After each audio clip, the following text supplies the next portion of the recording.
Hello, friends, and welcome back to the Bikes for Death podcast. As always, my name is Patrick, and I am your host. And on today's episode, we're going to be talking all things Arkansas Graveler, which is a brand new event that traverses the entire state of Arkansas. It boasts over 366 miles, about 2,700 feet of climbing, and it takes place over 6 days. This is a new event by event director Scotty Moody, who is no stranger to the bike pack racing scene, and as a guest on this podcast. It was an absolute honor and a privilege to be able to go and participate in this inaugural event. If you've been listening to the podcast for a while, you'll know that I am a huge fan of Arkansas and especially riding my damn bike in Arkansas. I've been going there for over 20 years, long before it was cool, and it is absolutely one of my favorite places to ride bikes. And for me, it was a really cool experience to get to ride across the entire state of Arkansas and see so much more of it, more than I ever have. And just riding across a state is freaking cool. Like, I've never done that before. And to have that experience was really enjoyable, really special. But this was a hard ride. Even though it was a supported bike tour, this was a challenging ride. Just riding in Arkansas is challenging. The roads there are steep, they're rocky, but they are beautiful. And this year, it was hot. We had almost 100 degree or over 100 degree temperatures every single day, but that did not put a damper on the beauty of the natural state and the beauty of its back roads, the rural communities, and the people that came out along the way to support us as we rode through the state. So on today's episode, I've brought in a panel of guests to talk about their experiences.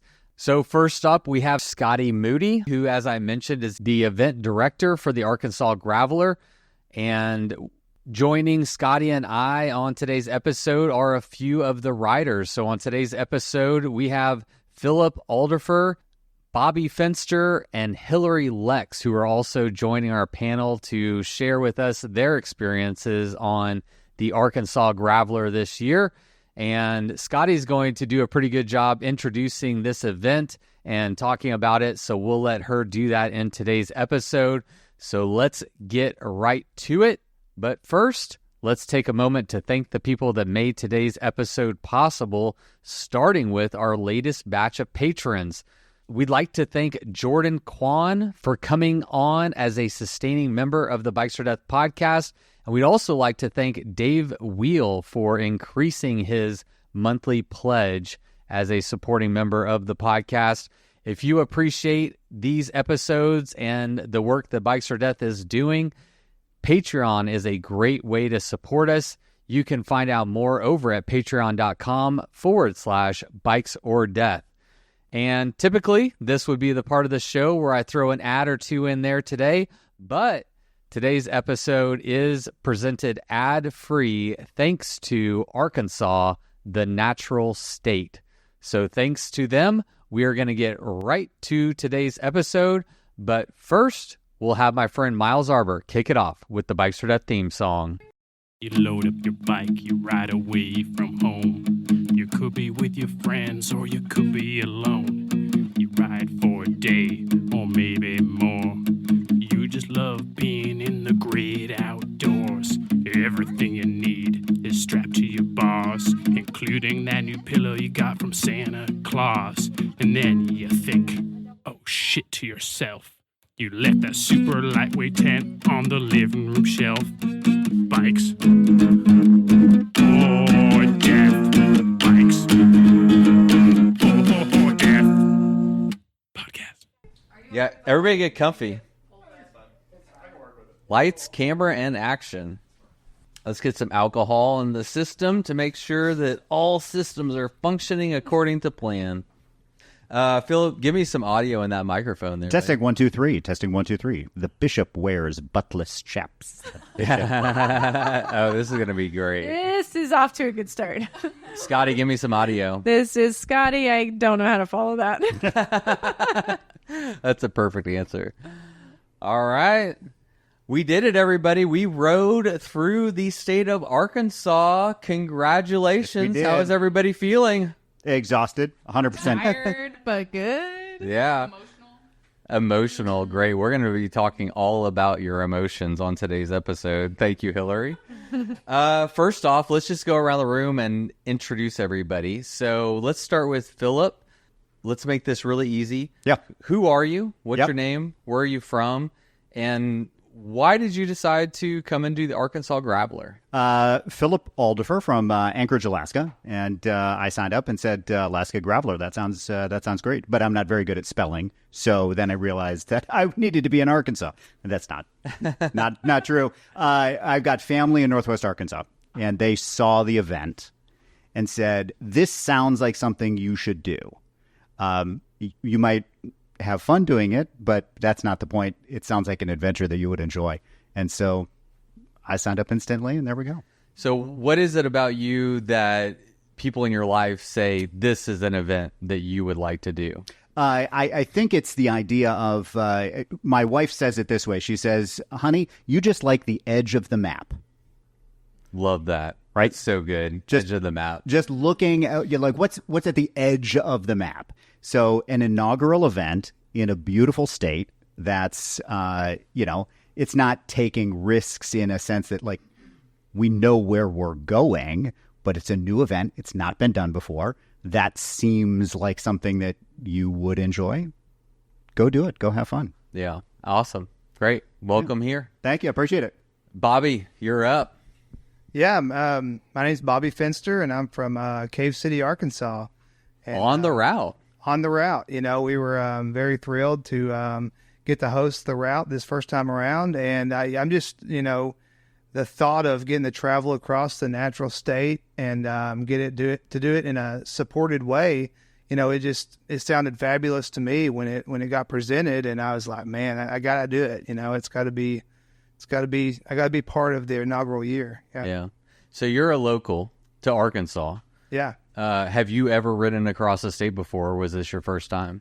No, I've explored a lot of the areas on the route, but never in that order per se.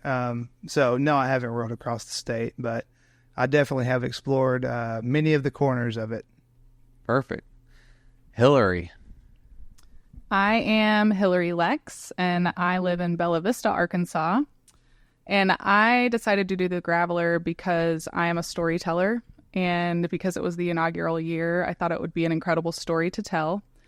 I also left my corporate job last May to go off on just a freelance journey, and I kind of felt like this event would be a bit of a microcosm of what that experience has been for me so far, just scrunched down into about a week's worth of time. And I knew I'd go through a range of emotions and hopefully process some really important things throughout this week.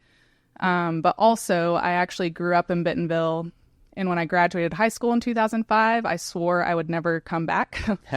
And 15 years later, moved back.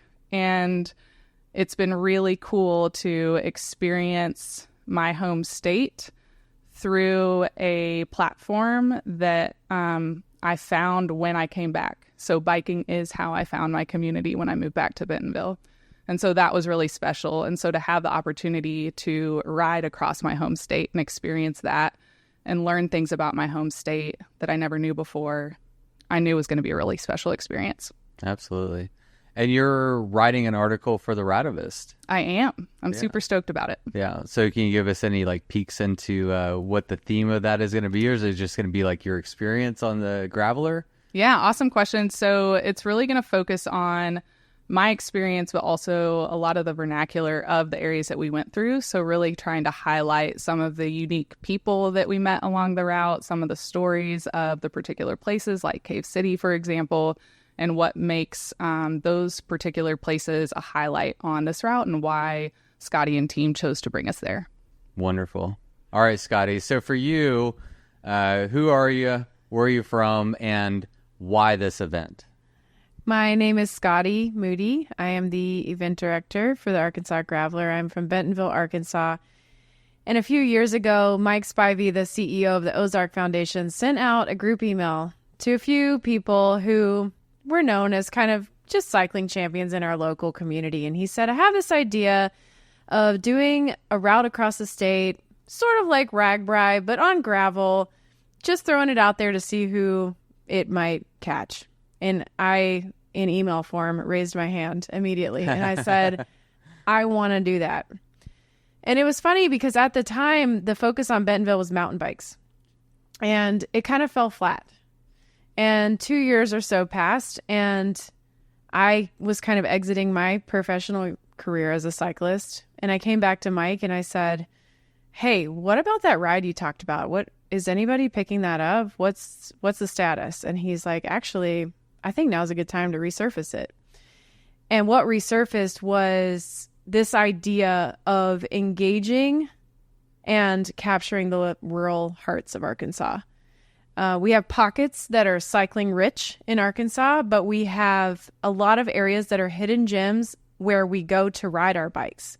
It's to get out and experience something different. And when you go there, you realize that you are in a place where the culture is a little bit different than yours. You know, maybe they eat different food. Maybe they have a different accent. They listen to different music. And you go to these places by the power of your own legs, and you experience something cool there. And that became kind of the mission of this ride. It's like, let's connect people via bike to places in our state that are hidden gems and just shining beacons of light in terms of hospitality. And this route just started getting momentum.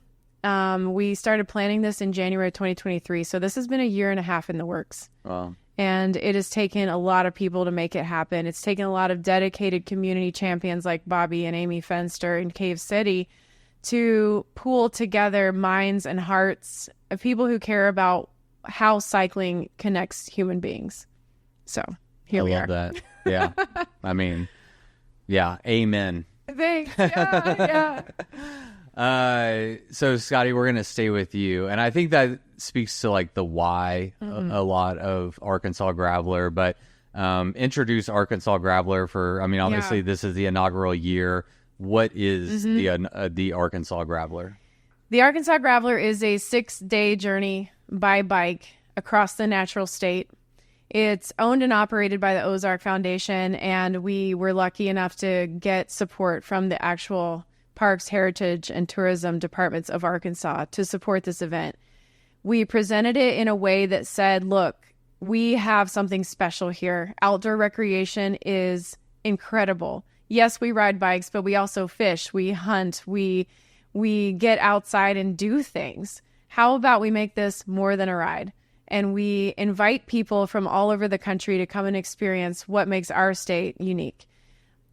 When you go out of this country, I've traveled a lot on bikes to Europe and around the world. No one knows about Arkansas. I tell them I'm from Arkansas, and they're like, where is that? You know, I'm like, it's kind of north of Texas. And, you know, you just kind of draw them a visual map. That's really interesting. Yeah. But Arkansas is not the first place that people think of yet when they think about cycling in the United States. And it's coming hard and it's coming fast. And I think what people are going to see from this is Arkansas has the potential to get people connected on bikes and communities connected on bikes. And we've seen rural economies supported by this effort this week. And we'll talk about that more later. But it was a 350-mile journey from Fayetteville at the University of Arkansas. Was it? I think it's 366. I knew someone was going to call me out on that. I'm sorry. I just want to say. I've been throwing out. I'm counting every. Yeah, I knew someone. What's the consensus? What did we all get? That was me. You guys are so correct. I have been rounding to 350 and just waiting to see who would correct me. So. It was me. Done. Right now. Check.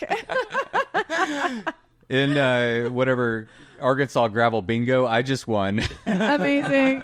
You're so right. And people did it in 6 stages. We chopped it up into 6 individual days supported ride fully. You know, we fed people, we sagged the event, we brought music in, we brought culture in. It's been an incredible journey. It's like a gravel festival point-to-point experience. Yeah. So, I mean, I want you to help the audience like understand what a massive undertaking this event is. It's hard to kind of conceptualize, but like, can you give us an idea of like how much work, how much manpower, how much logistics went into putting on this traveling bike circus across the state of Arkansas? So I have a really good stat to answer that question. Hit me. There were 300 of you and 50 of us staff members. That is a 1-to-6 staff to rider ratio. Think about your kindergarten classes for your children. Yeah. They have a 1-to-25 ratio. So we're talking about a very needy, very needy crowd. We're worse than kindergarten. Yeah. That's, you know, we're taking care of you guys. That's the bottom line. Is it took 50 people to put this production. We're talking a venue plan for every outfit. You know, I think we had something like 18 truck rentals. We had expedition companies supporting this with bike racks. We have Chef Biju and an 8-person team, you know, operating our culinary side. We have musicians and a music production stage. If you see the aerial footage captured by our media team of our venues, you'll understand, oh wow. Yeah. This is a festival, and it took a lot of brains coming together and making this successful. And it was the Ozark Foundation, and then we brought in the medalist team. It took a lot of really dedicated people who understand the heart of cycling as well. And I can't drive that home enough, because the staff that supported this event understand what it's like to be on a bike in a 100-degree day. And so that they provide grace, and they provide understanding. And it's like when that sag wagon comes and you're hurting, they're there for you. Yeah. That was very important to me as the director, to make sure that everybody understood what it felt like to be a cyclist on this route, because it was not easy. And I think these guys can testify to that. Me too. And you, I was there. like, wait, I was suffering. I was there too. No, but I feel that 100%, and that came through as a rider on the event. Like every single staff member, from the cooks to the medical staff, Phat Tire. I mean, everybody. I mean, every SAG vehicle. Like, y'all were there for us, and I think we felt it. Right. The first question you heard, I mean, if you ran into somebody, the first question you were asked was, "What do you need? What do you need? What do you need?" 100% every time. Right, every single time. Yeah. And that's, I think that's an incredible testament to Scotty and the team that you put together, because, you know, you're working hard. You're working hard for a long time. And if you step back for a moment and ask, okay, well, I'm out here, I have one job. I have to pedal these stupid cranks. Why did I sign up for this dumb thing? Right. But that's my only job. But if you've got 300 people that you're trying to take care of, that the person who's asking the question has 300 jobs. I've got my task is easy. Yeah. What do I need? I need water. Well, you need a Coke. You need blah. You need whatever you need. Right. So everybody's got a different need, and it was absolutely impeccable. Yeah. It was spotless, truly. So much respect for the staff and Scotty. I mean, it's just so well run. Yeah. Right off the top. So, Scotty, tell us about the participants. Give us a peek real quick into how many states represented, the demographics. I mean, just give us a peek into, because I mean, it was shocking, the demographics and the wide breadth of people that we had from all over the world. Right. So we had 35 states from across the U.S. represented, even an Alaskan, which I don't know why. It just feels like you're further away. We are further away. It does. we are further. I can see Russia from my house. It's true. But we had people come and visit us from all over the country. It was really special to see that. In addition to that, I think we all noticed the variety of bikes that people chose to bring. We had e-bikes. Yep. We had e-bike cruisers. We had hardtail mountain bikes. We had gravel bikes. I even saw hybrid. I saw flat pedals. I saw clipped-in pedals.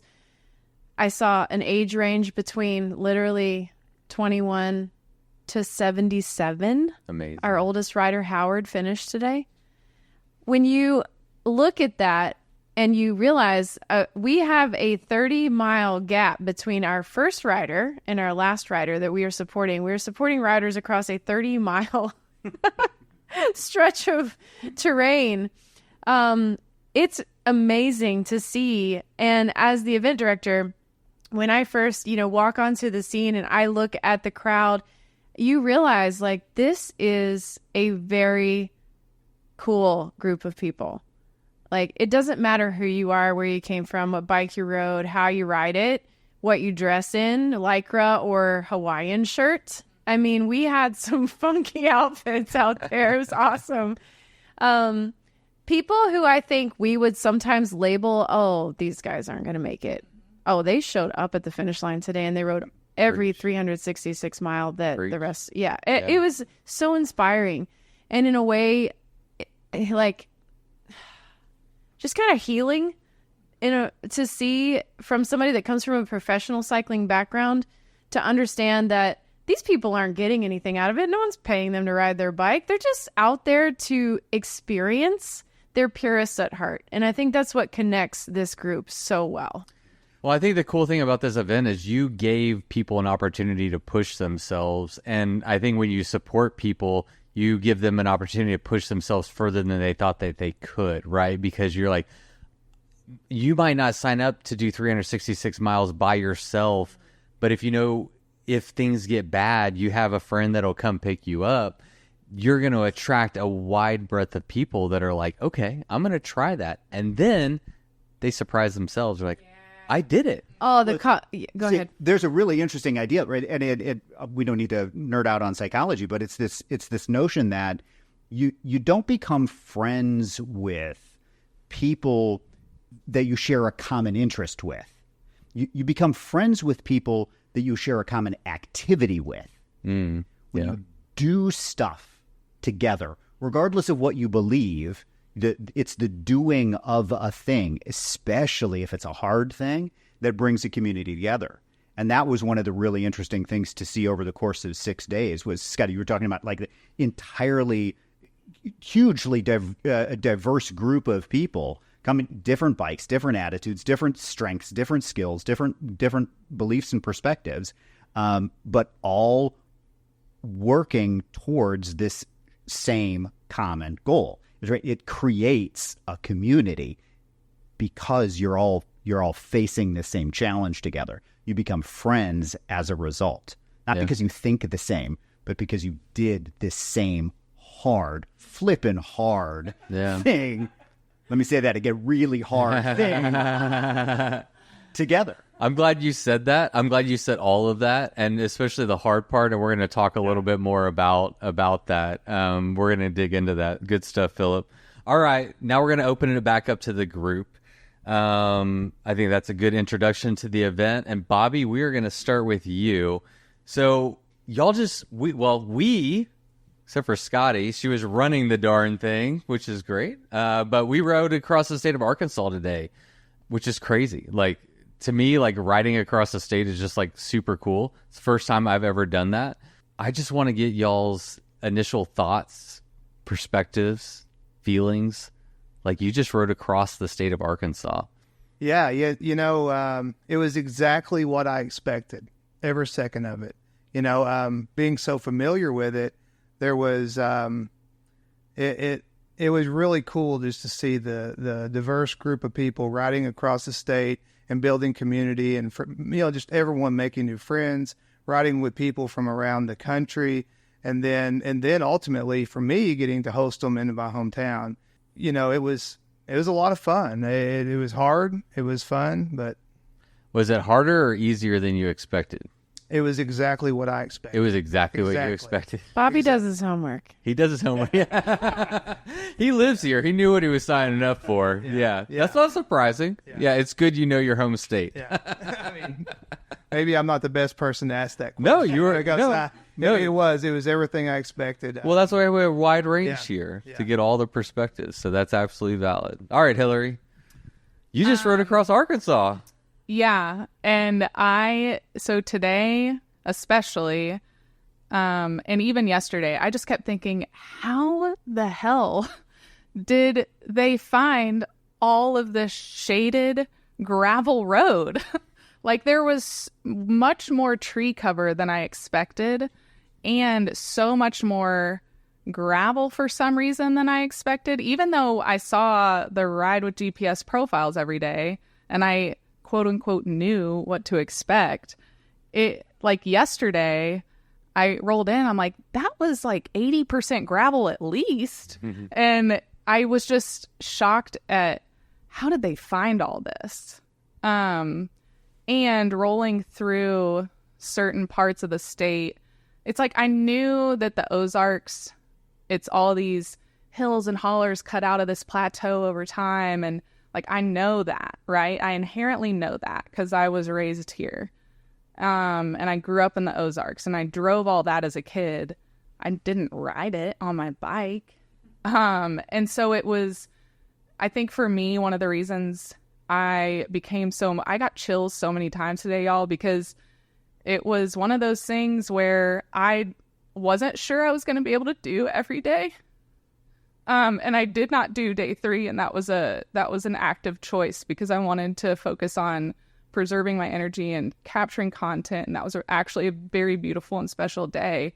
But when I trained for this, but like when I look back at the elevation and the mileage that I did every day, those were well beyond like the thresholds I thought I had set for myself.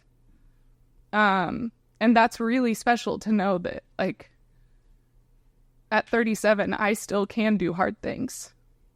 And that, anyway, it was really cool. That's amazing, It was really, really cool. That's a beautiful thing. I mean, I had a similar experience. Like, I mean, it doesn't matter how many hard things I do. It's like, can I still do it? And whenever you can check that box, you're like, oh, I can still do hard things. You're like, yes, I can do this. And it feels good. Feels good. Philip. Oh, it was nothing like what I expected. I signed up for the promo video, an easy tootle through the woods and sipping whiskey by a river. I thought, this is great. Yeah. Wait, I have to ride what? How far? How many days? Oh, man. No, but it was not what I expected, but it was a little bit like getting barreled by a wave when you're surfing. You're probably not going to die, so you just have to take a moment and say, you can't predict, I could not anyway, predict what was around the corner. So enjoy being here. Be here now. Be here now. This is where you are now. That's what I say to myself a million times on a ride. Be here now. Be here right now. Hillary talked about the emotional piece of the journey, and what I found is I could almost predict it. Like the first hour was, oh, look, we're going through a cool town. I've never been here before. This is great. Let's look at the scenery. And there's a Sonic, and I've never had a Sonic burger, and whatever.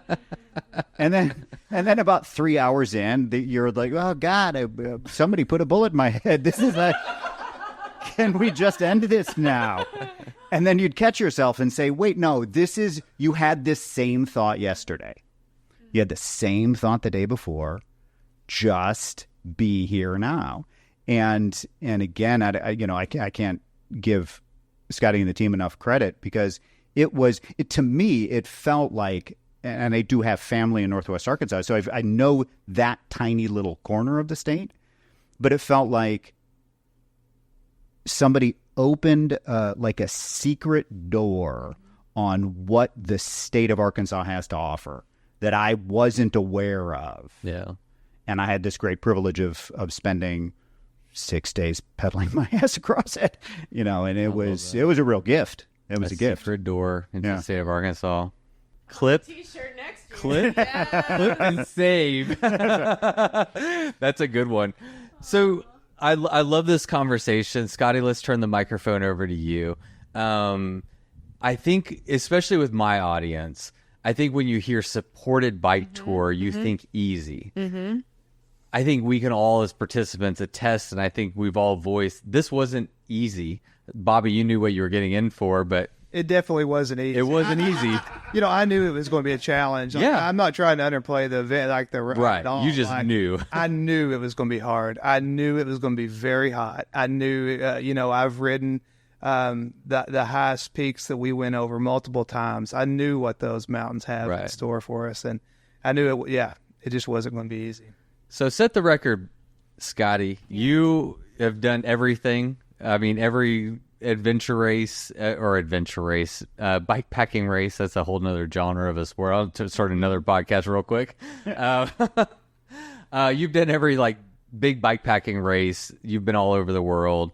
Was it your intention to create a easy supported bike tour, or is the concept for this a challenging bike tour?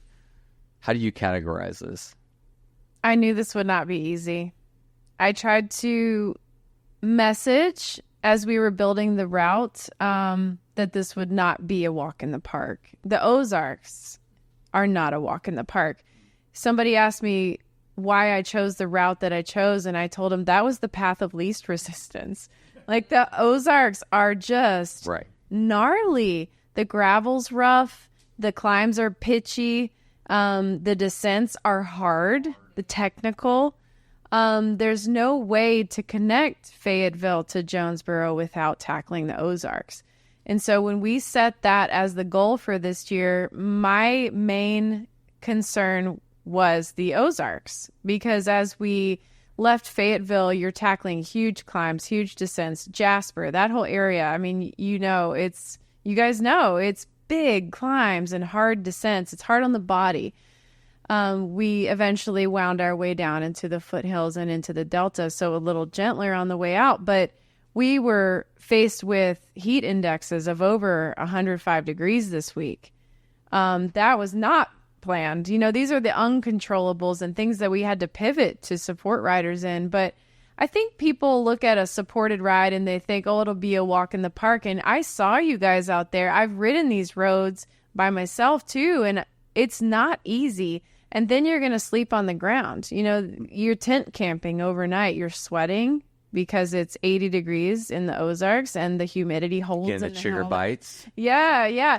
You're in the elements. And when you're deep in the elements like that, and it's summertime in Arkansas, it can be relentless in a way. And so I've been in the rider's shoes, and I knew what you guys were up against. And I knew that there would be some attrition. But the landscapes, if you can do what they just said, if you can just be in them and just accept them for what they are, accept the conditions for what it is, do your ABCs. Like, you got to eat, you got to hydrate. Like, your body is a machine still, and you're feeding it as you go. And so you got to take care of yourself. In a way, this experience, watching people complete this stage to stage, and then you guys camped every night, you woke up and you got on your bike again, in a way, it's almost like an entry into bike packing. Yeah. It is very similar in format. It's just that you're resting a little bit longer than, say, some of these races and these high profile people that we watch. But that's the way they do it. They ride all day, they sleep on the ground, and they get up and do it again the next day.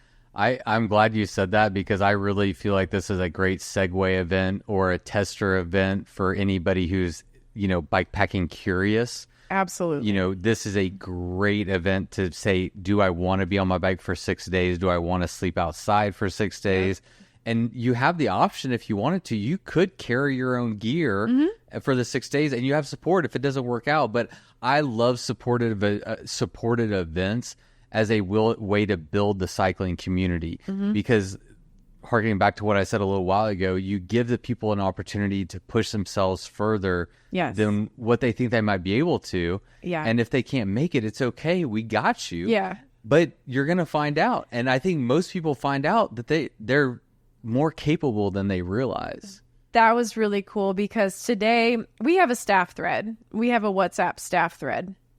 And I was getting notifications today from our SAG support staff that were on the road. And I almost cried when I got one of them, because the SAG, it was Jimmy, I think, that wrote in, these riders have grown in confidence in themselves. Yep. They are riding in a different way.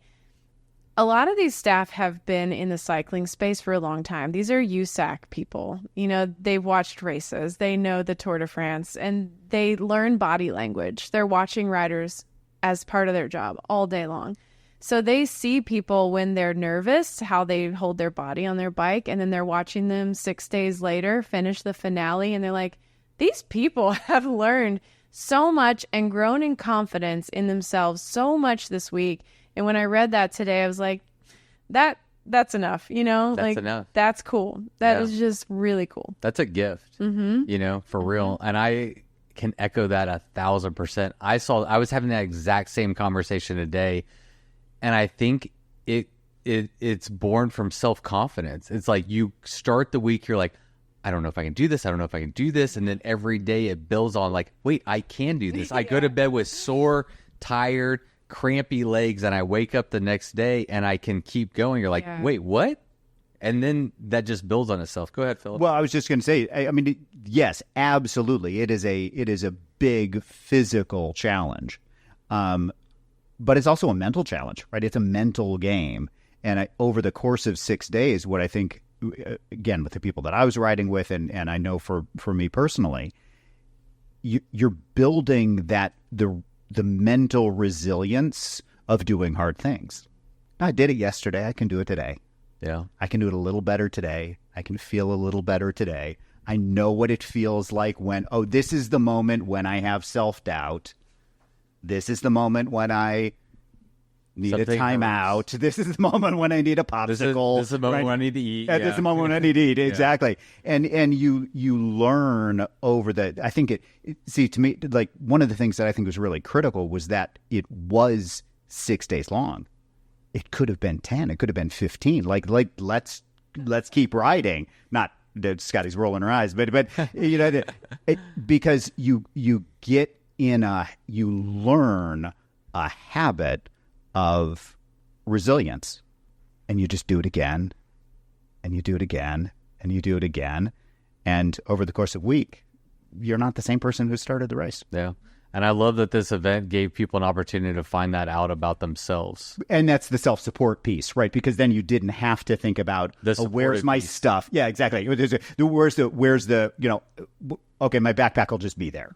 Yeah. That's one thing I don't need to worry about right at this moment. Or if I can't make the climb, like I'm going to try that climb, but if I can't make it, they're going to come get me. They're going to come get me. It gives you that. Huge. It gives you a safety net. Yeah, it was a huge that you safety don't net. Normally have. That I think is invaluable because it really gives you an opportunity to find out how tough you are, how mentally tough you are, how physically mentally tough you are. Yeah, all those things, absolutely.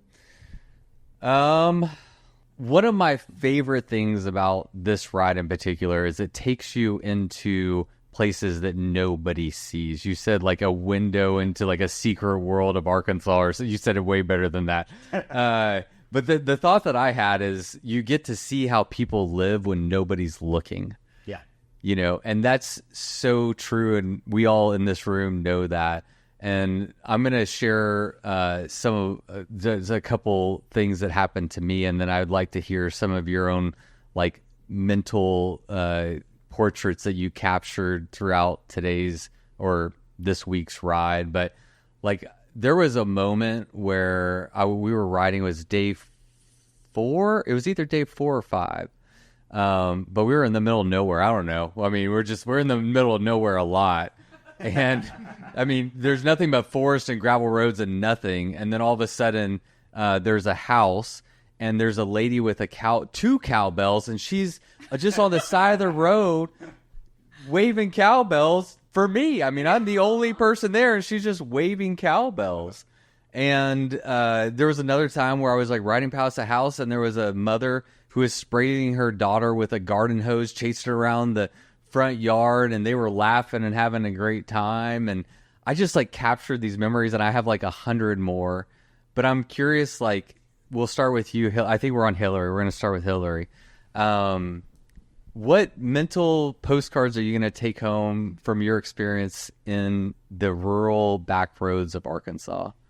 There's 2 in particular. So they're actually today.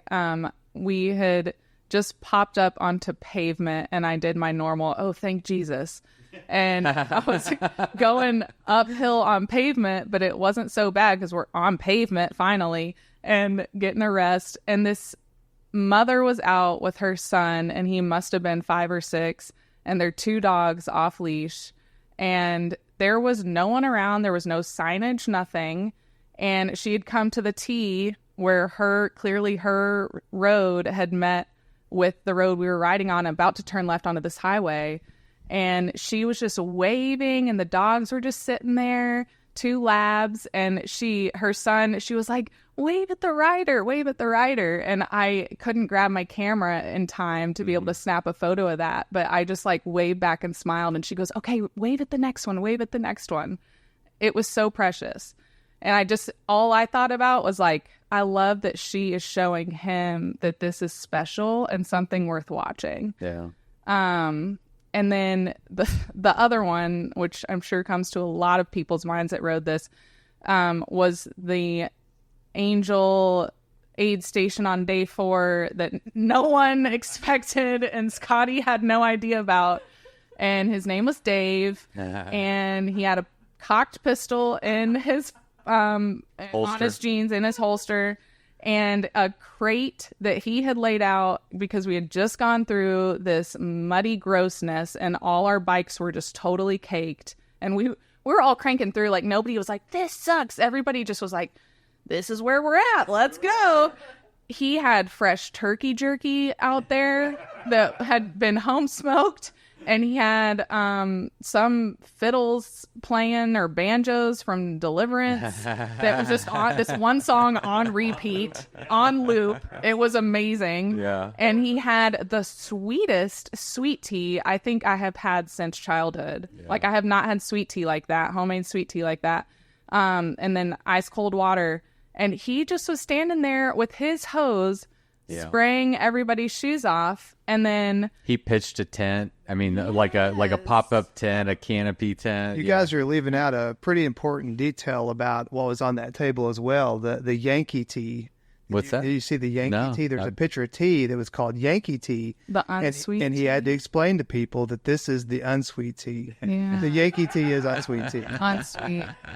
Yeah, I guess Martin... I mean, think about that. This guy is just sitting in his house, and he's seeing a bunch of cyclists ride through. He's like, I guess I'm going to set up a tent with a table, with an aid station, with a garden hose.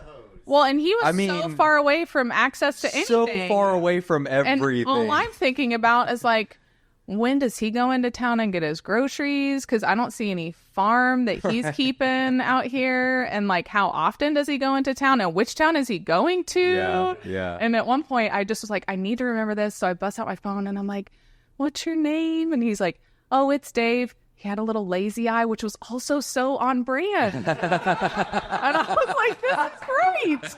This is so great. And I was like, Dave, thank you so much for this. And he goes, you're welcome. Yeah. And that was it. That was it. It was just like, this is what I'm here to do today. Yeah, I'm so glad you brought him up.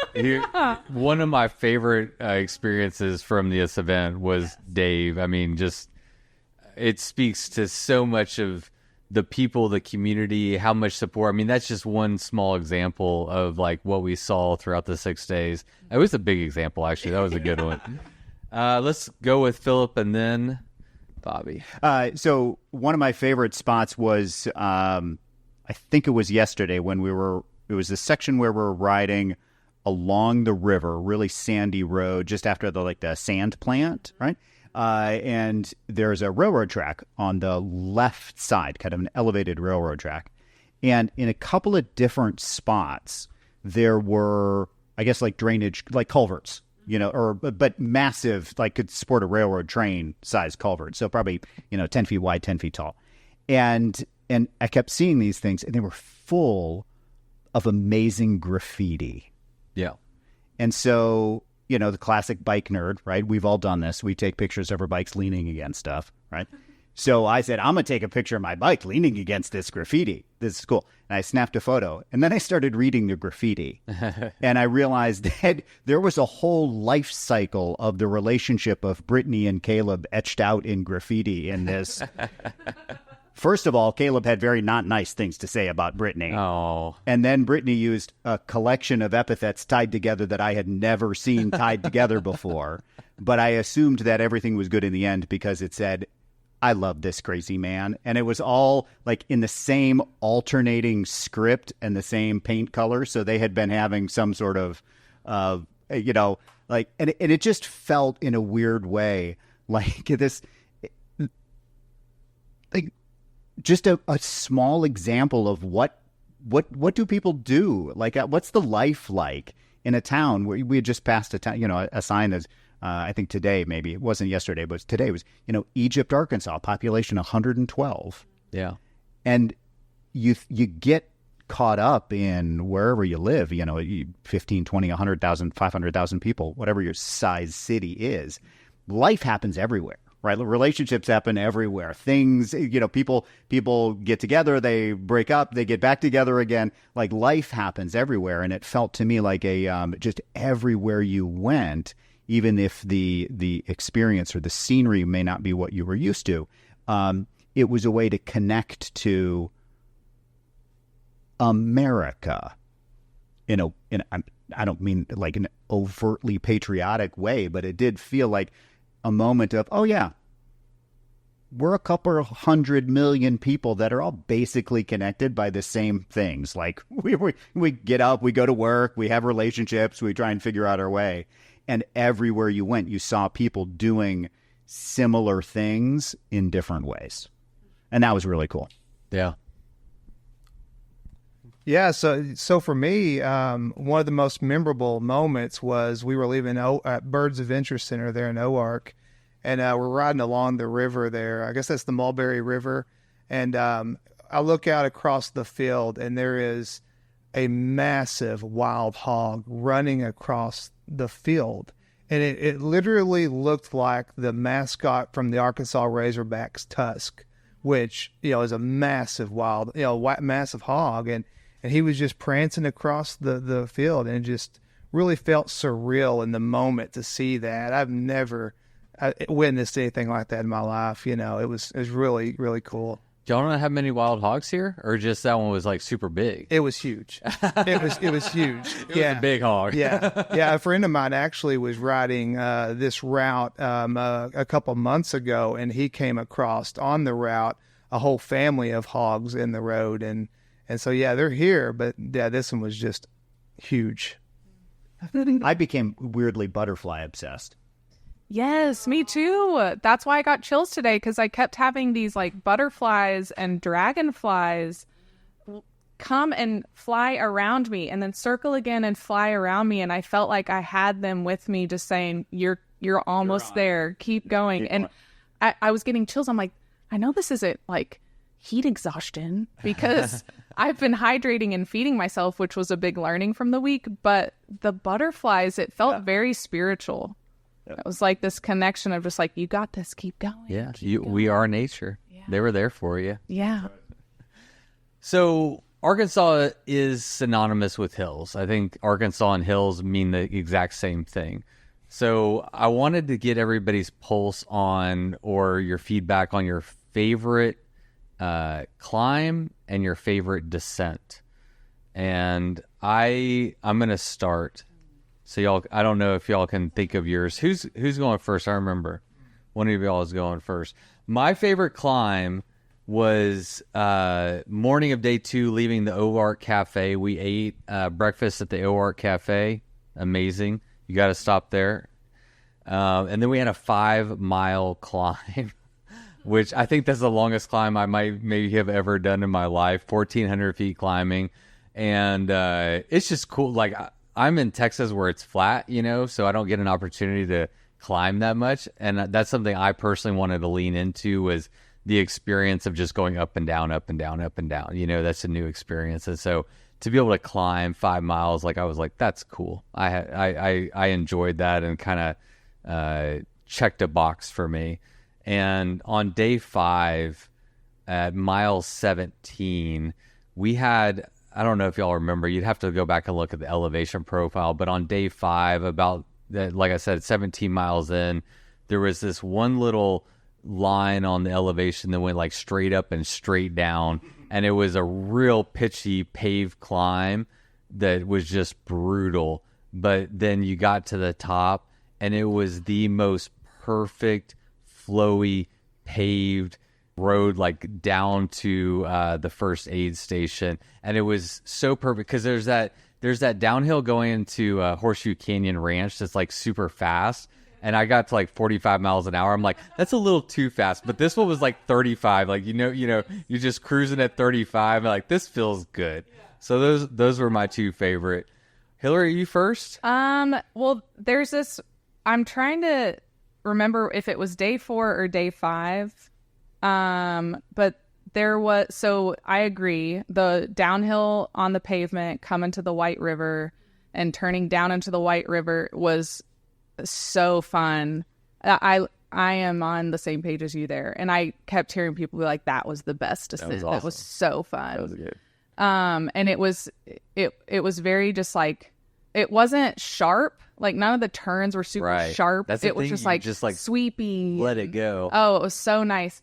There was another descent. I think it must have been day 4 on gravel, and I don't remember. It was towards the end because when we descended and then we had to climb back up to get to the highway. And I don't remember what mile it was, but that gravel descent was absolutely beautiful. And then that climb was actually kind of nice because then I knew I was getting to pavement at the end of that climb and I loved it. But I just remember, I think it was day 4 because we all stopped at the top of that climb and just talked about how beautiful that gravel descent was. And similarly, it was very just like smooth and windy, but not I remember it was day 4. curves, Yeah. I remember that one. know? And the gravel was good. It wasn't The too like gravel bumpy. was Yeah. beautiful. It wasn't there on was day- nothing like- that was like, oh God. Like day 3. That day 3 one is like pretty Where rough. everyone was busting That's their what I read. tires. We haven't and talked about it yet, but I have scars all over my body that I carry as a badge of honor when I'm wrecked on that road. But That was the Richland Creek area, right? Yes. I don't know. Yes, You would it know. was. Yes, if That you was say Richland so, then Creek. yes, it was That Richland Richland Creek for sure. Bobby, do you know your favorite climb and descent? You know, everyone was dreading it so much, just the chatter around camp and everything. But I thought it was the most beautiful climb of the whole event, and that was climbing out of Horseshoe Canyon. I mean, just the climb out of that thing it's just a beautiful spot in Arkansas. So for me, it was Horseshoe Canyon, and then as far as descents go, you know, dropping off the hill there, you know. After you climb off out of the White River out of Guyan, and then you make a descent all the way to Mount Pleasant nearly. There's a few climbs, but once you get on top of the hill out of the White River on day 5, you know, it's pretty ripping all the way down, and that's my favorite spot. Hell yeah. So my favorite climb was actually not a particularly like big climb, and I don't even remember what day it was. But there was a moment where you just broke out of it, maybe 150 foot climb, just one of these classic sort of sawtooth up and down, and at day 1 or day 2, and you just popped out onto pure open ridgeline, and they had just baled hay, and it was all open, and the clouds were like some painting you'd see in a museum, you know, these white wispy things, and the hay bales were just kind of rolling off into the distance. And I thought, okay, I need to stop and take a picture. Yeah. Like it was just, and there were a lot of those tiny moments, but like those little gifts at the end of a climb. Now, my favorite descent was actually day 1. And it's not that I remember the descent at all.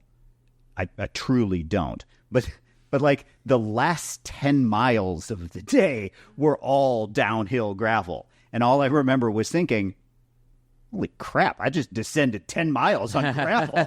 Like, that's pretty amazing. Yeah. So it wasn't like in the moment, it was steer straight, don't crash, like stay upright. And it was the feeling of getting to the bottom of the descent at the very end of day 1, like from mile 50 to mile 60. And then oh yeah, we just have a couple miles and we're finished. But I had a reflection of what we had just gone down, not particularly the experience of going down it, but the satisfaction of having accomplished a 10-mile descent on gravel on day one at the very end of day one, which was a hard day. Yeah. How many times do you get to descend 10 miles? That's it. You like, know, I mean, that's memorable. That's For me, it memorable. was like, I remember Yeah. climbing, but I forgot about the 10-mile descent. That's a Yeah. good one. There was a moment there, and it was like midway through, there was a little bit of a plateau, and you had to climb again, but there's more downhill. Like, you go Yeah. through a second 5-mile, like, it was like, this is cool. Come on. Yeah, when do people. you get this? that? When do you get this? This When is do you cool. get that? Yeah, absolutely. One of my favorite things about this event is all of the community support. Like, for me as a cyclist, as an event director, the more we can tie in the communities that we're riding through and get them bought into what we're doing, the better all of us are, right? And Bobby, I know that you live on route, so I wanted to start with you. You live in Cave City, Arkansas, which we ended there day 5, right? That's right. Yeah, Yep. we ended there day 5. So can you speak to, like, from a community member, a cyclist, like what this meant to you and your community to have this event and all the riders come to your town? Yeah, that's a big question. You know, it meant so much, so much to our community, so much to me. This was, a brainchild of the last, what Scotty said, the year and a half or so. And so just the thought of having a couple hundred cyclists, or more than that, 300 cyclists come into Cave City, a place where I've been trying to build community for a few years now. And really, there's a small handful of us gravel cyclists in the area. And so to see that come to fruition, it was amazing, and then to pedal into town and have our mayor meet me out on a vintage bike and ride to the finish line with me.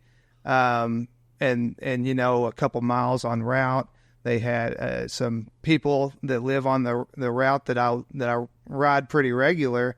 They had, poster cards made up, celebrating my arrival back to town. Oh, I saw them, the Yeah. Finsters. Yeah.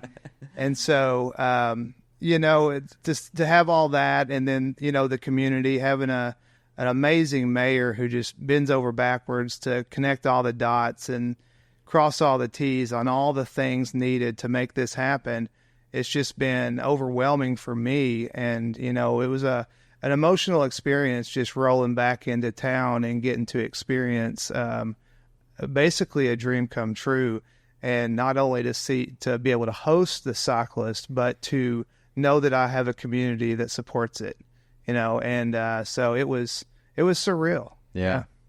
It's a beautiful thing to see the community like step up and support something that you love and you get, but not everybody gets it, right? And so to get the communities bought in is just connecting the puzzle pieces together. Yeah, for sure. Yeah. For sure. So Scotty, I wanted to get you to weigh in here. Like, how important was it for you to get the communities activated through this event? And was there anything that like surprised you that happened maybe organically, like through this event from a community standpoint?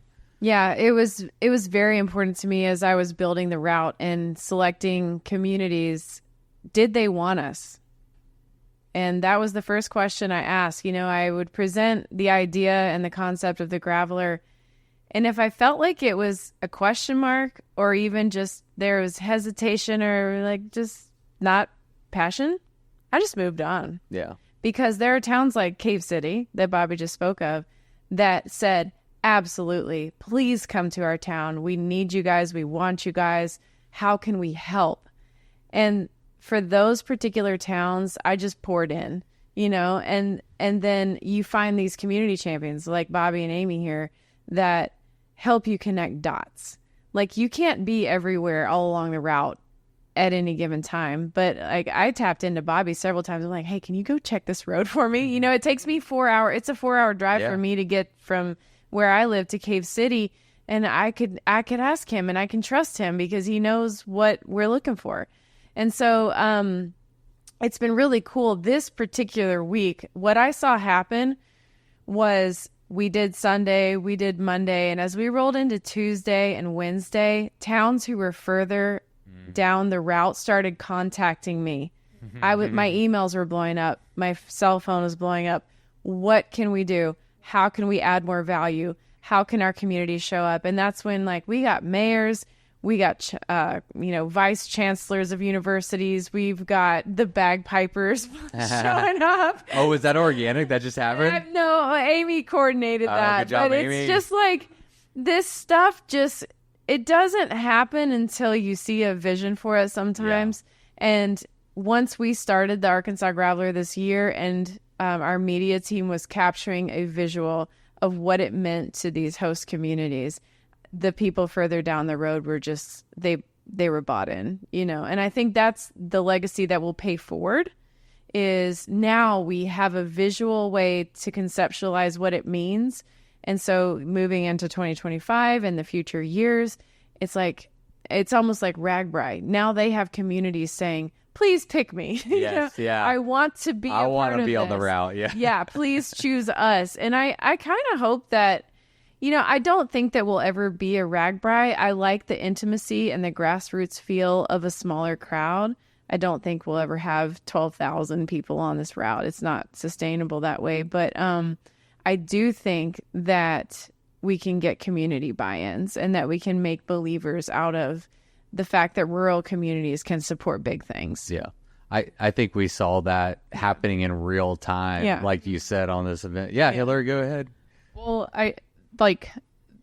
that spoke volumes in Marshall, Arkansas, where they opened up their high school gym for us to sleep in, because one, that was the most challenging day for a lot of people, and that was when the heat index was just outrageous. And I even saw a guy at the finish line literally face plant and pass out for a second and come to, and it was just the heat. It was a lot, and people powered through really crazy conditions that day, and it was so impressive to see. But Marshall High School was like, yeah, let's get you in the AC tonight. Y'all, it was a high school lock-in. It was so cool. Yes. Yeah. And I missed mine in high school, so that was actually, I didn't even make that connection. Yeah, I finally got it. Showered in the locker room. Yeah, we did. And then in Leslie, and then that was the very next morning, Leslie, right? So in Leslie, Arkansas, day 4, that's when a storm was rolling through, and Scotty made a phone call, and the mayor showed up and opened up the community center for us to shelter in place in Leslie, Arkansas. And then all of a sudden, this Serenity Bakery was there. Back for the sourdough, y'all. Yes. That is, and that's they had all, the aid station, Serenity Bakery, all these people showed up and got the community center ready for us as an aid station to snack, fill up, do all this stuff.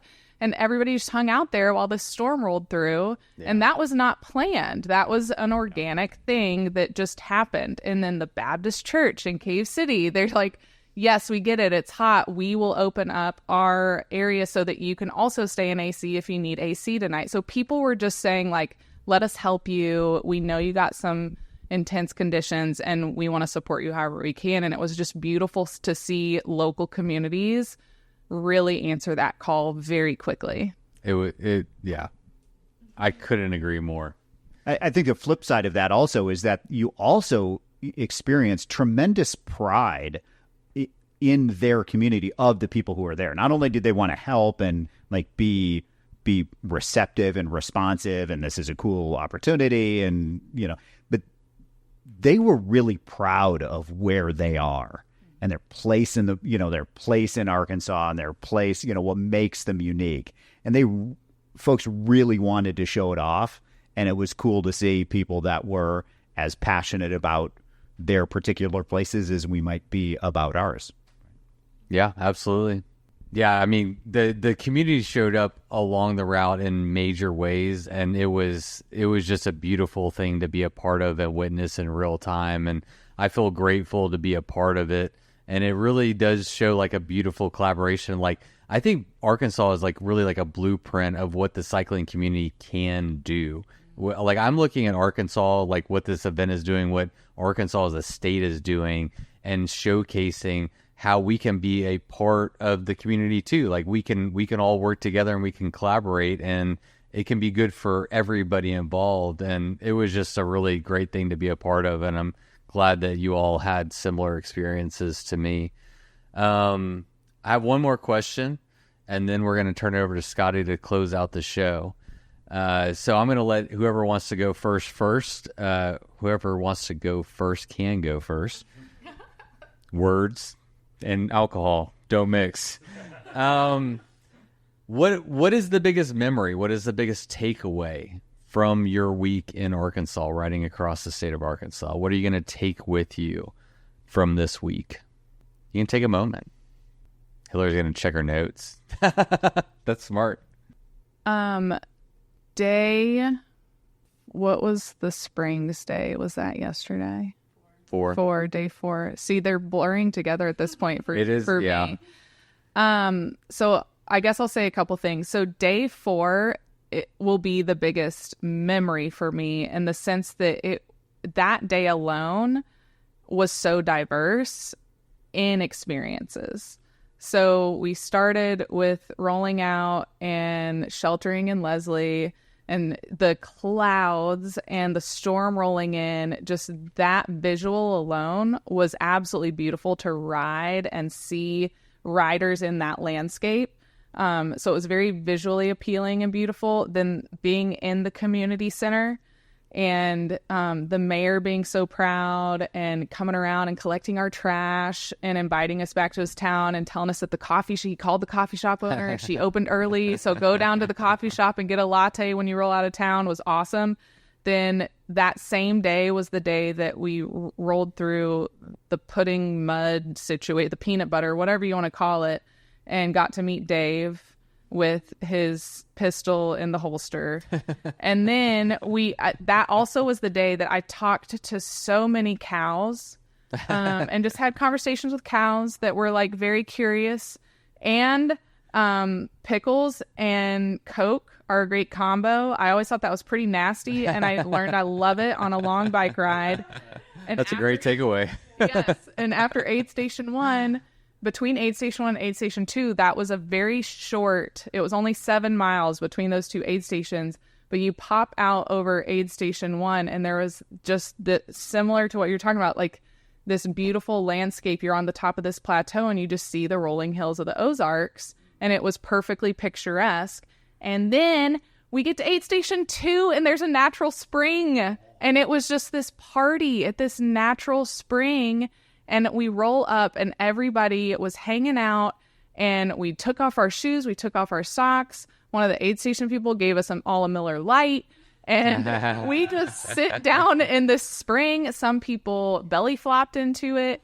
And I remember sitting there were probably 20 of us in this spring at the time, cooling off and letting our muscles really get some recovery in the middle of this ride. And we're like, this is why we're here. This is the Arkansas Graveler. Man. Like, this is why we came. And I remember having like a full quote unquote lunch. I had an Uncrustable and some chips and all that good stuff. And pickle juice and Coke too. Yes. And one of my friends rolled up and was like, I was like, get in the spring. And she's like, no, I'm going to keep rolling. And she's one of those that like gets to aid station, gets what she needs, and just keeps going. And I'm like, I'm going to be so mad at you if you do not sit down and pause for a second and just be here and enjoy that. This is Arkansas. This is why you came. You need to enjoy it. She said, okay. Saw her at the end of the ride, and she was like, you're right. I cannot believe I was about to ride off from that and not get in that water. And that day, that I feel like encompassed what this whole event was about. And the riding was just impeccable. And that was the day that was that beautiful, just gravel descent. That was so smooth before popping up and then climbing out to get on pavement. I don't know. That was a core. I just remember saying to a bunch of people too, like, this is a core memory. Like, this will be locked in forever. Yeah. I will not forget being at this spring with you guys. One guy belly flopped in and he's like, I've been saved. It was awesome. Loved that day. I'm with you. Day 4 was the highlight of the trip for me as well. I loved day 4. It had everything in a bag of chips. Yeah. What about you, gentlemen? Who's ready?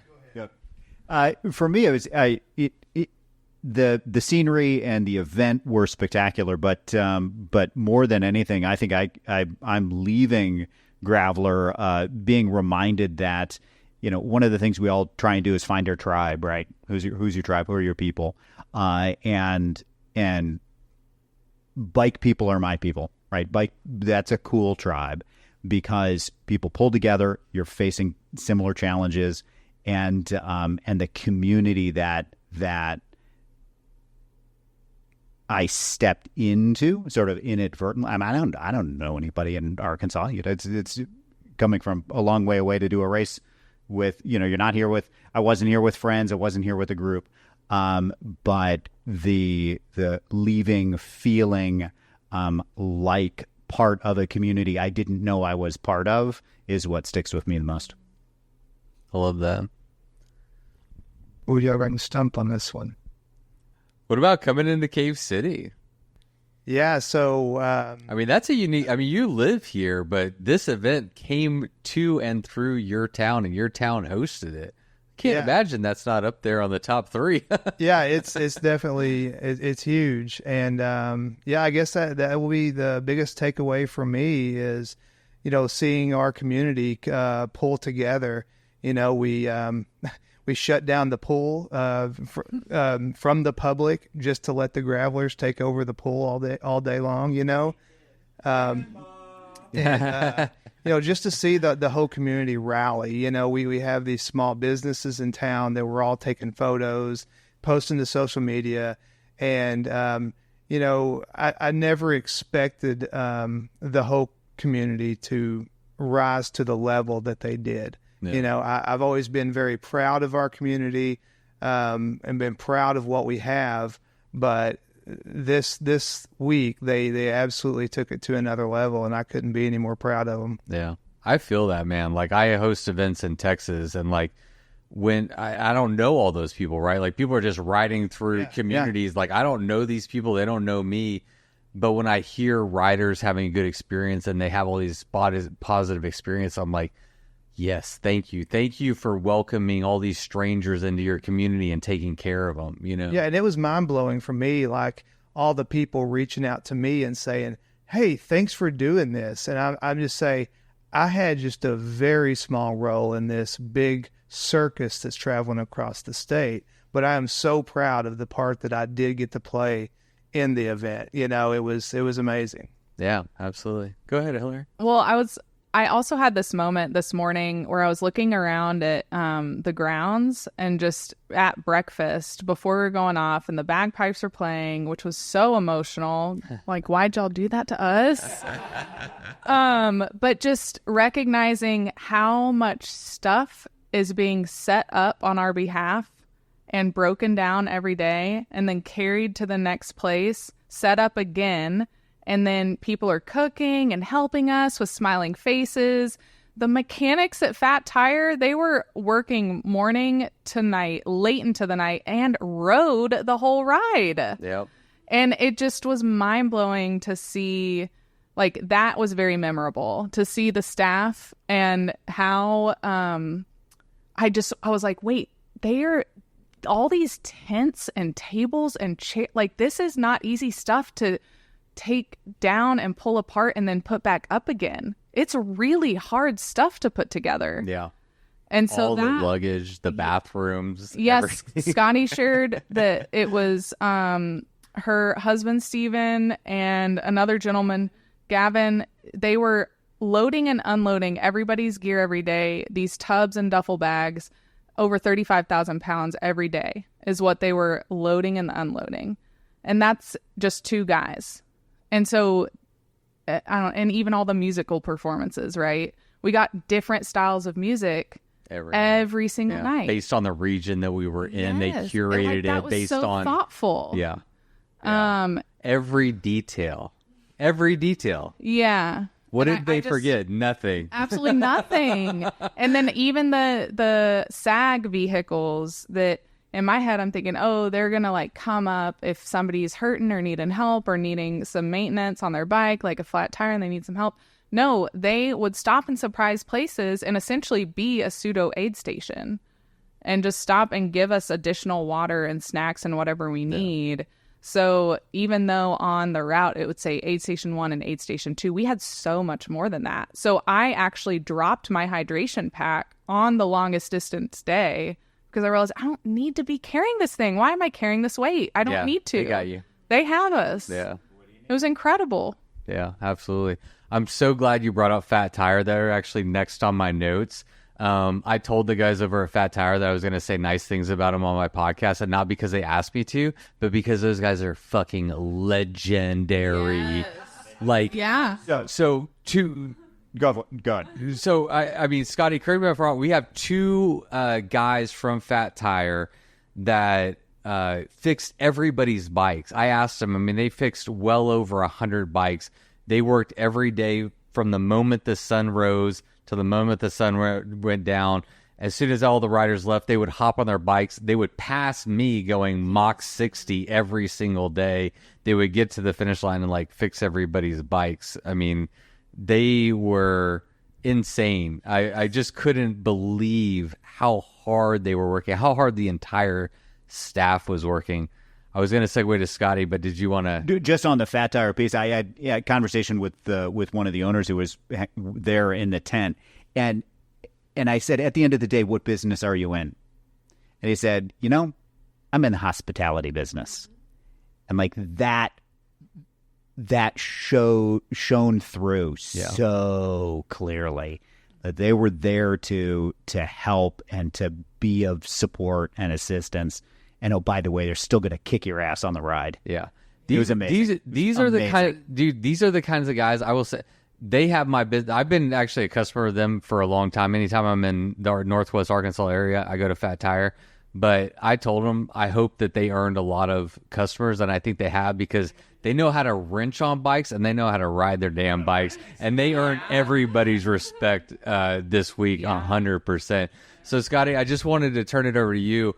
I know that there's a long list of shout outs that you could maybe give out, but who do we need to amplify and say good things about right now?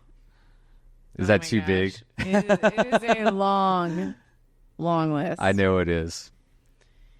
This is why you're the event director. You get the hard questions. Yeah. I mean, let's start at the top and work our way down. We got partnership from some state agencies, from which came financial help that we needed to run this type of level of event. The Arkansas Department of Parks, Heritage, and Tourism, they are committed to embracing outdoor recreation in Arkansas. And I think you guys see that. We stopped in at the Ozark Folk Center State Park. The state park scene in Arkansas is very important to this mission because we support families and people that are doing things in the outdoors. And so they caught the mission for this right away, and they were supportive. So incredibly thankful for them. The Arkansas Economic Development Commission, they understand that Arkansas is an economy and that this event has the potential to support Arkansas economy on a small level in these rural communities. That we rode through some of the poorest counties in Arkansas. And you guys saw how Pack Shack, for example, stepped in Marshall, and we fed 15,000 meals to a food shelter in Searcy County. Yeah, that's real. Yeah. Like that type of impact was so important to me because I've ridden through these counties on the Arkansas High Country route on tours. I've taken, cycling groups through there, and it's like, we don't want to just blast through and be like, peace out. We're on two wheels. We'll see you later. It's like, these people live real lives there. And the fact that we made an impact on their community, they'll remember us. And the next time they see Bobby and Philip and Hillary, maybe they'll be really kind on the road. And maybe that makes this world a safer place for all of us cyclists. That is my dream for long-term and the longevity of this event. I could keep on going. The Arkansas Game and Fish Commission, you guys got to shoot archery. You got to fish in native trout fishing in our rivers and bass fishing. You got to shoot clay. These guys are passionate about preservation, conservation, and about giving people unique outdoor experiences. And the fact that I know a lot of days, like some people were too tired to even take them up on the off-bike activities, but there were a lot of people who got to try things like that for the first time. Yeah. And one lady said, like, I think archery is my thing. She So just screw bikes. Yeah, like I found my thing. Yeah, and that was really cool to see. And it goes on down. I mean, we had Rhonda and Rita cooking fried pies in Cave City that we took to Aid Station 1 the next day. We're talking, these are real human beings that are perfecting their own craft and serving it up to a group of cyclists who were touring across the state. It's pretty cool. And we had partnerships with UAMS. These guys gave people IVs. There were people who were heat exhausted. No and doubt. I was worried sick on days 1 and 3 mostly, because we were asking people to do extreme things. Yeah. And it's not for the faint of heart. And I think we saw some tired bodies, and these UAMS staff members showed up and they patched boo-boos and they gave IVs to people who were really in a tough spot when they hit the finish line. It's stuff like that creates a safety net that allows us to do the things that we do. It's like, yeah, you go push your limits, but sometimes you push them too far. Right. And sometimes, we had a guy faint, like she said. That becomes an emergency for me. Safety is my top priority. So the fact that we have partners like a medical team come and volunteer their time is just incredible.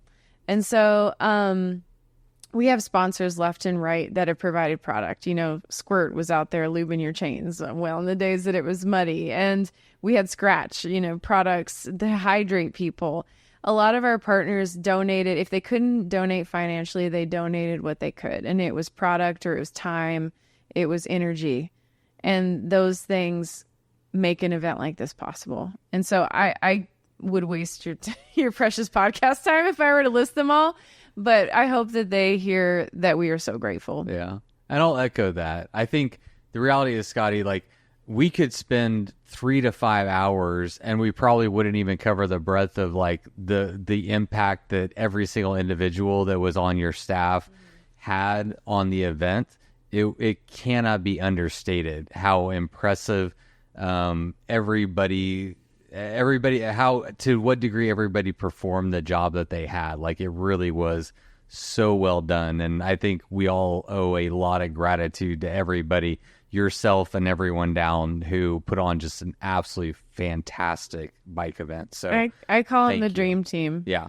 Because it's hard to find people that can push hard together, pivot on the turn of a dime, fix problems really, really quick, and still have a smile on their face and not show the rest of the world that they're stressed. I had a very special team. Which is a gift to us, because that gives us the freedom to just go and ride our damn bikes. That's it. Like, y'all took all that so that we could just go ride bikes across Arkansas. Yeah. It's cool though. Like, we're a team too. Y'all are part of our team that helped us to do this. So it was super cool.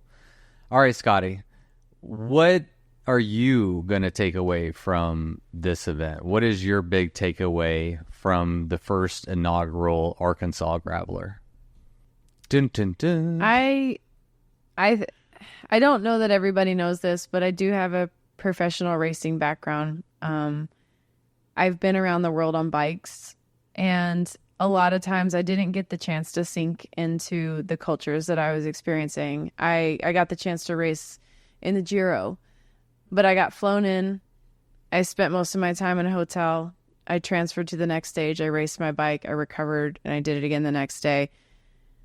And I missed some of the culture and the richness of the culture that I was dropped into. And while racing bikes is awesome, I learned so much, and I would never trade those experiences for anything. I walked into this event thinking I missed something when I was racing bikes. I missed doing it for the sheer love of it. And I get emotional when I see people doing it for the sheer love of it. There's nothing that they're gaining from it other than the experience itself. And to me, it makes me realize that there are a lot of people in this world, and what really matters is doing it because you love it, not because you're getting something out of it, not because you deserve something, just for whatever you're in it in the moment for, letting that be enough. And I saw people here this week that inspired the shit out of me that just pushed hard. And someone told me in the bathroom this morning in Cave City before we left, she's like, if anybody tells you to make this easier next year, fuck them. She was like, this is what it's about. She's like, if it wasn't challenging, we wouldn't be walking into this finish line, basically holding hands with new neighbors, new friends, an understanding of like what we experienced this week together. We're going home having a changed life from this experience. And I was just, that's what I hoped it would be. That was a little bitty moment of what I hoped it would be. Yeah, well said. Well, thank you, Scotty. Thank you, and please pass it down to your entire staff. Yeah, thank I surely will. every single person who made this event possible, from the riders to the communities. Like, this was an amazing experience. I think we can all attest to that, and yeah, we appreciate it. It was well done. And I think now it's time to go drink some beers in downtown Jonesboro. Do we get to party now? I think it's time to party. It's time to get lit. Finale. Woo! All right, podcast over. Thank y'all. Amazing, you guys. Thank you. Thanks for helping us tell this story. All right, everyone. Thank you for tuning in to today's episode. If you missed the inaugural year of the Arkansas Graveler, have no fear. Rumor has it they are definitely doing it next year, and I can only imagine it's only going to get better from here. So if you missed out on this year's event, keep an eye out on their social media, maybe join their newsletter, and keep up to date with what they have going on, because I promise you, you don't want to miss this one in the future. All right, well, coming up next week on the podcast, I've got a double header for you. I am going to be chatting with Justinus, who just won the Tour Divide and broke Mike Hall's long-standing record. And I cannot wait to talk to him, hear his story, and share it with all you beautiful people. And I'm also chatting with Uba next week, who came in second place. He is going for his Triple Crown this year. And it's interesting, last year Uba came in first place on the Tour Divide and Justinus came in second. This year they switched roles, so it's going to be great to hear from both of those gentlemen. And those episodes, I'm going to release double headers next week in celebration of this year's Tour Divide. So all that's coming next week. Thank you so much for being here. It is always a pleasure. And until next week, you know what to do. Go ride your damn bike. It was the middle of the night. You grabbed your knife and you held it tight. The sounds of beasts kept you awake. The sounds they made kept you afraid. In the morning, you packed your bike. Memories forgotten from the previous night. You rode faster than ever before. Was it your imagination? Or merely folklore? Fear turned into strength as you pushed further. Every pedal stroke, stronger and firmer. Your bike feels weightless, your legs aren't tired.